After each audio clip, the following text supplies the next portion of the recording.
My name is Emily Carter, and if someone had told me a few years ago that my marriage would be restored through faith, I probably would have laughed. At that time, I was living in what felt like a never-ending storm. My husband, Daniel, and I had been married for 12 years, and we had built what seemed like the perfect life on the outside. We had two children, Jacob and Lily, a modest home in a small town in Ohio, and we were both working hard to provide for our family.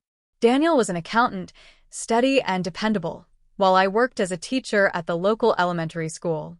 To neighbors and friends, we looked like the couple who had it all figured out.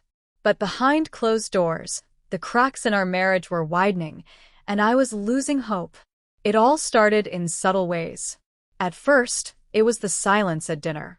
Daniel would come home tired, barely speaking more than a few words, and I would feel ignored. I thought maybe it was just stress from work, but weeks turned into months. Soon, the warmth and laughter that used to fill our home were replaced with tension. Arguments became our new form of communication, often over small things that didn't matter, like the bills, the kids' homework, or even what to have for dinner.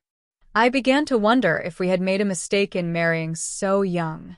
We had fallen in love in college, swept up in passion and dreams, but life had a way of testing promises. The breaking point came one Saturday evening. Daniel and I had planned a family night with the kids, but he canceled last minute because he had to go into the office. I was furious and accused him of caring more about his job than his family.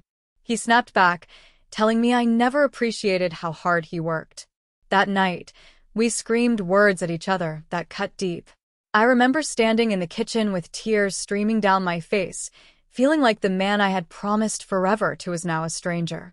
In that moment, I truly believed our marriage was over. I confided in my sister, Sarah, who was always my anchor. She listened patiently as I poured out my heart about Daniel and my frustration.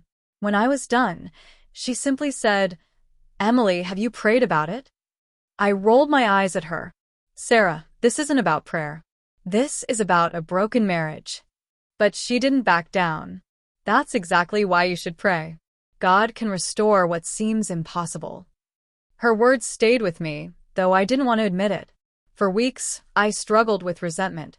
But one night, unable to sleep, I sat in our living room and whispered a prayer. It was awkward at first. "God, I don't even know if you hear me. But if you do, please help me. Help us." That night was the beginning of a journey I never expected. I didn't see changes overnight, but something inside me began to soften. Instead of focusing only on Daniel's faults, I started examining my own. I realized I had been holding on to bitterness, letting anger control me, and expecting him to fill the void that only faith could fill. The next morning, I suggested to Daniel that we attend church together as a family. He looked at me skeptically and muttered, "We haven't gone in years, Emily. Why now?" I admitted I didn't have all the answers, but told him I needed to try something different. Reluctantly, he agreed. That Sunday, sitting in the back pew of a small church, I felt a peace I hadn't felt in a long time.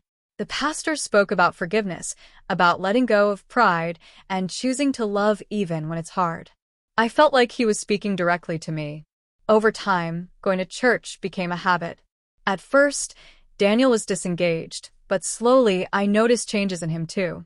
He began to pray with me at night, just short and simple prayers, but they meant the world. We started talking more, not just about chores or bills, but about our dreams, our fears, and our kids' futures. It wasn't easy. Some days we still argued, and some nights we still went to bed angry. But faith gave us something we had lost: hope. One evening, after the kids had gone to bed, Daniel sat beside me and said words I had longed to hear. "Emily, I don't want to lose us. I know I've messed up, but I want to try again. I want to fight for our marriage." Tears welled in my eyes because for the first time in years, I felt he was truly present. I reached for his hand and whispered, "I want that too." Rebuilding wasn't instant. We went through counseling sessions, learned to listen instead of just react, and committed to praying together daily. Faith gave us strength when we felt weak.